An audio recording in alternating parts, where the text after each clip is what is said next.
सरवन Maravi YouTube channel को subscribe कर बेल आइकन को प्रेस करें। हाय हाय हाय हाय हाय ई बदली बोला दिल की रानी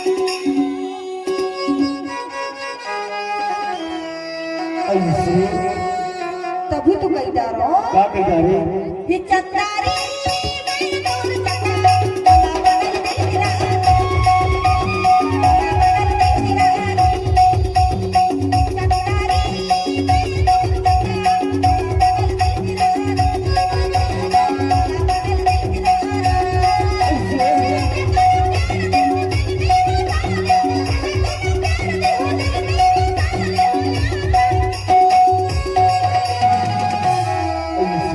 क्या कह जा रहे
अभी तो मान गए सर